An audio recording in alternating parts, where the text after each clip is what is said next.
Your jams where hit music lives. Big up the girl Sweetie right there with Icy Girl. Right about now, it's time for Chat Trap, talking about all your hot topics in the media today. So let's see what is going on now. After widely being considered the greatest quarterback in NFL history, and after 22 years, 7 Super Bowl wins with New England Patriots and Tampa Bay Buccaneers, Tom Brady is retiring from football.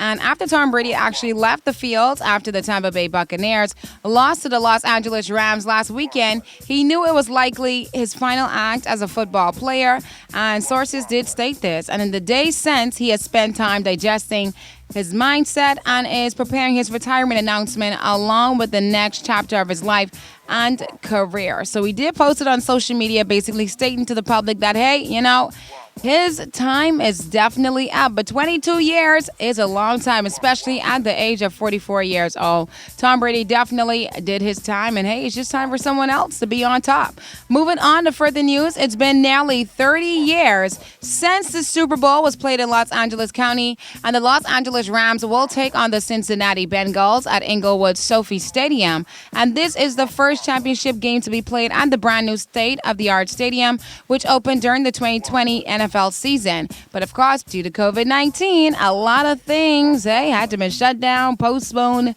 And moving on, for those looking to attend this year's Super Bowl, be prepared to pay big as of early, just this week, actually.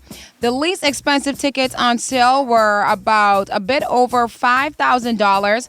But on Ticketmaster, if you already checked it out, if you are a big person who's a fan of NFL and going to the Super Bowls, listen, the NFL's official ticket marketplace, the cheapest tickets were listed at just over $6,000 per seat. But when you include the fees, it's actually more than $7,000. But the most expensive pair was going for about $65,000 a piece in the VIP section, or over $78,000 per ticket when factoring in the fees. So yes, the Super Bowl is very expensive this year. And what do you expect when it is in LA? And like they said, it is at the new stadium. So I'm super excited for Super Bowl. I know a lot of you are ready to see the teams play and to see who will take home the win. But moving on to further news, since we're talking about Super Bowl, it's going to have a lot of people. And of course, COVID-19 is still ramping on the outside, which of course, always has a lot of persons concerned. And a lot of places actually decided to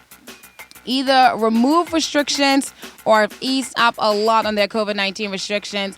And I'm talking about Denmark and other European countries, including Britain, Ireland, and the Netherlands.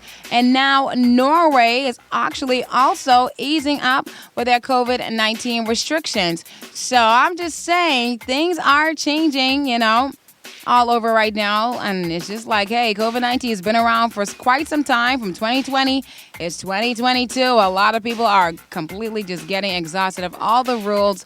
But hey, I don't know what's really going to happen, moving further with other countries. But of course, other countries will be joining Europe, along with other places when it comes to easing their COVID-19 restrictions or when it comes to removing them. So, of course, I'll keep you updated with that. But that is it for Chat Trap. Briefly letting you know what is happening in the media today, but still reminding you while you go on the outside, please wear your mask, social distance, and stay sanitized.